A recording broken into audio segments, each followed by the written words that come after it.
Hi guys, good morning. This is Brad Krantz. Welcome to my Monday Morning Leadership.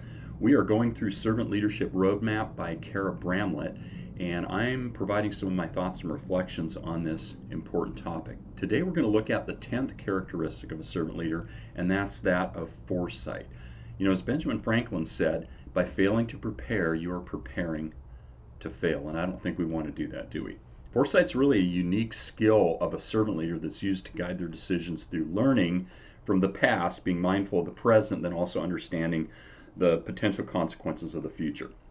So here's several ways that you can cultivate foresight as a servant leader. Number one, you can lead with diversity, and this really relates back to self-awareness. By surrounding yourself with diverse individuals, you develop a more well-rounded team. You kind of avoid groupthink.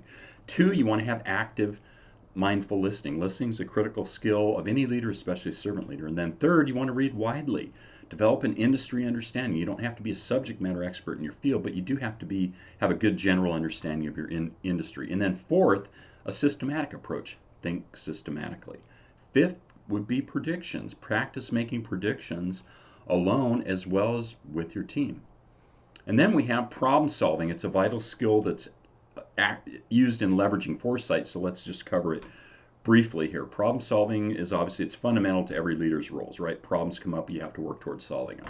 Problems can be viewed really truly as opportunities to develop more efficiencies, grow your business or team, and find new ways of doing things, innovate. So here's 4 simple steps to problem solving. One, you got to define the problem or opportunity. That's pretty straightforward. Define the problem. 2, you want to outline possible solutions. In this step, you develop solutions to the problem. And you can kind of consider this as a brainstorming of ways to solve the problem. And then third, you've got to evaluate each solution. You analyze the difficult solutions through decision making. And then decision making involves determining the credibility of the source, the effects of the decision, and then determine the best solution from there.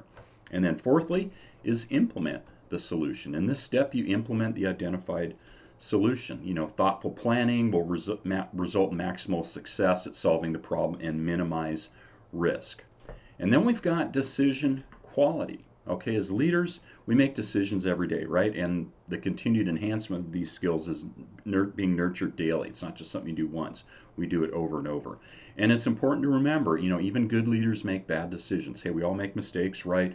We maybe make a less best than optimal decision, but a poor decision doesn't make you a bad leader, and it doesn't define you as a leader either. Your maturity as a leader will determine your management of the effects of a bad decision. So it's always important to own your mistakes, right? Recall, leaders take responsibility for their actions. So the question naturally comes up here, how do you avoid making poor decisions? Well, let's talk about that briefly. In making quality decisions, you got to understand how to categorize the sometimes overwhelming amount of information that you can or will receive. So here's 5 steps to making high quality decisions. Number 1, situation analysis. What's the current versus future state? What's the impact of the decision? What are the direct or indirect effects? Then number 2, effects of the decision. Consider the impact of every decision on the team or process. Thirdly, moral compass. Every decision should be guided by your moral compass and your integrity. Leaders show integrity. Fourth, do the benefits of the decision outweigh the cost and the risk of the decision? Kind of a cost-benefit analysis.